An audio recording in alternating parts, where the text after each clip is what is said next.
What's up, family? This is your man, not your boy, Go Black to Africa.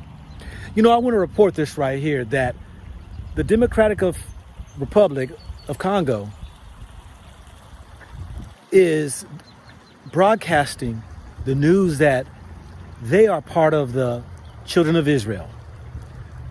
You know, this whole awakening is happening to where people are digging into the ancient writings, the scrolls, the scriptures, and seeing that this whole makeup of the punishment towards a people that you find that were the children of Israel are relating to Africans.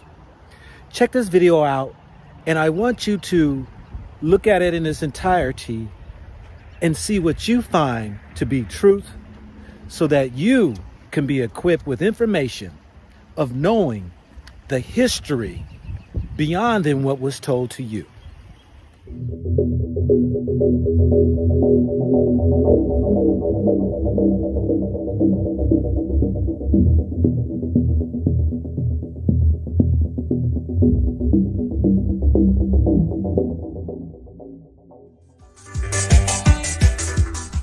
Mesdames, Messieurs, bienvenue. Alors aujourd'hui, j'ai un grand plaisir de recevoir des personnes qui vont nous parler de quelque chose de très très important.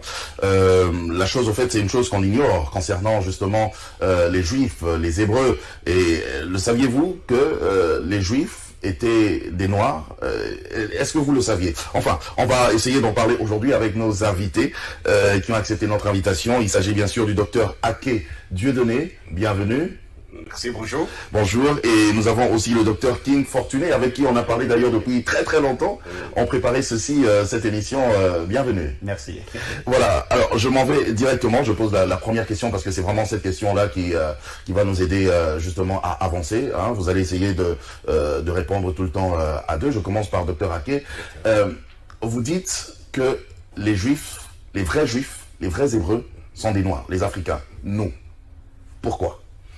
D'accord, merci. Je voudrais saluer les téléspectateurs de Congo Web et qui nous suivent actuellement et dire que nous sommes si heureux de partager ce thème avec eux. Et les Juifs sont noirs. C'est choquant. C'est choquant. C'est choquant, mais c'est une réalité parce que quand on parle de Juifs ou Hébreux, cela fait appel aux Saintes Écritures, à la Bible. Parce que la Bible, nous savons bien que Dieu a donné sa parole à un peuple donné. La Bible dit que Dieu a regardé parmi tous les peuples, il a choisi, n'est-ce pas, une nation. Une nation. Voilà, qui devait, n'est-ce pas, être appelée la nation élue, le peuple élu. Et c'est à ce peuple élu que Dieu a confié sa parole.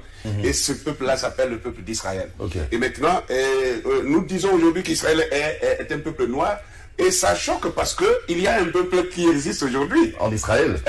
Sur le territoire appelé Israël. Israël et qui n'est pas noir. Et qui n'est pas noir. Voilà. Et donc ça peut paraître scandaleux, mais nous voulons partir sur la base des Saintes Écritures parce que si Dieu a parlé de son peuple dans les Écritures, il a dû identifier ce peuple-là.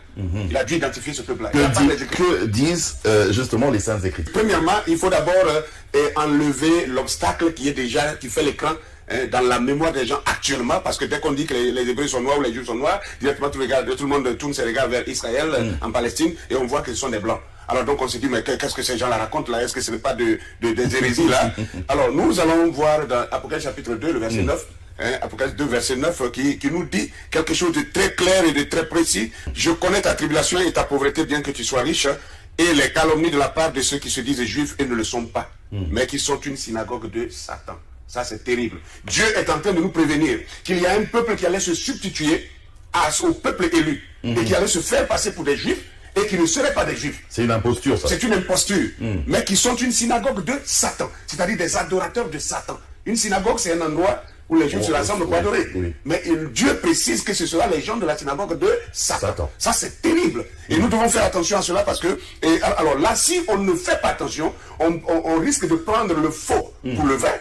Et le vrai pour le faux, c'est ce qui a été fait d'ailleurs. D'ailleurs, encore, et après chapitre 3, 9 dit encore la même chose et enfonce la chose plus gravement. Et Apocalypse 3, 9 qui nous dit encore, voici, je te donne de ceux de la synagogue de Satan qui se disent juifs et ne le sont pas, mais qui mentent. Vous voyez le mot qui est utilisé par Dieu ici, qui mentent. Voici, je les ferai venir se prosterner à tes pieds et connaître que je t'ai aimé. Alors, Dieu dit, je te donne de ceux de la synagogue de Satan qui se disent juifs, mais qui ne le sont pas, mais qui mentent. Quand Dieu dit que quelqu'un ment, il faut bien peser ce mot-là. C'est grave. C'est très grave. Oui. Dans la Bible, Jésus a dit que celui qui est le père du mensonge, c'est Satan. C'est Satan. Donc ce peuple-là, Dieu l'a identifié comme étant le peuple de Satan.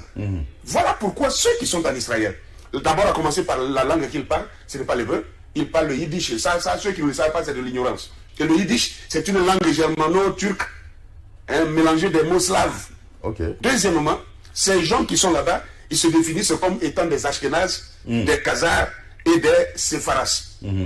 Donc, or, quand on prend les gens comme les Ashkénazim ou les Ashkénazes, Ashkénaz, bibliquement, c'est le premier petit-fils de Japheth. Et quand on parle d'Israël ou des Sémites, ce sont les descendants de Sem. De Sem. Vous comprenez bien? Parmi les trois fils de Noé, d'Abraham découle Isaac, Jacob, les 12 tribus qui forment maintenant la nation d'Israël.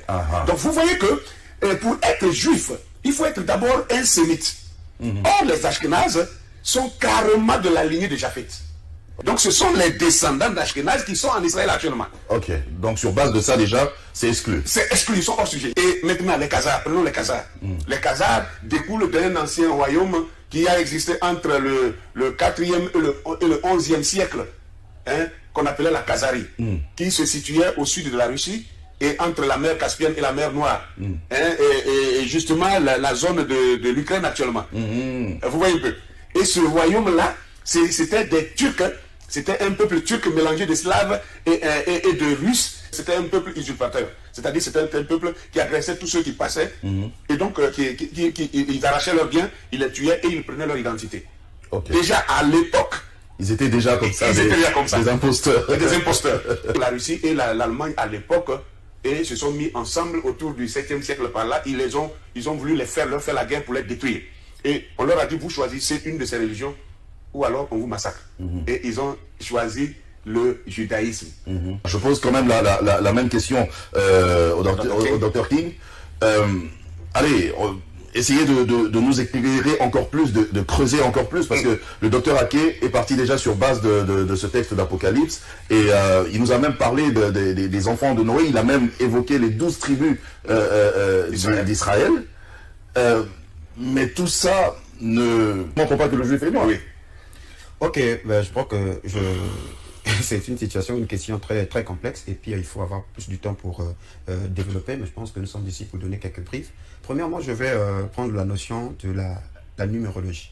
La numérologie par rapport à une clé prophétique dans Ézéchiel chapitre 4, où Ézéchiel s'est penché 390 jours pour porter le péché de la maison d'Israël et 40 jours pour porter le péché de la maison de Juda. 390 plus 40, ça donne 430. Or, lorsque nous voyons le peuple qui a subi la servitude qui a duré près de 4 siècles, il s'agit bien du peuple africain ou du peuple noir qui ont été déportés à partir de l'Afrique. Le châtiment de 4 siècles est un châtiment réservé qu'à Israël. Donc le peuple qui subit ce châtiment-là, assurément c'est Israël. Quelqu'un va dire c'est juste une coïncidence.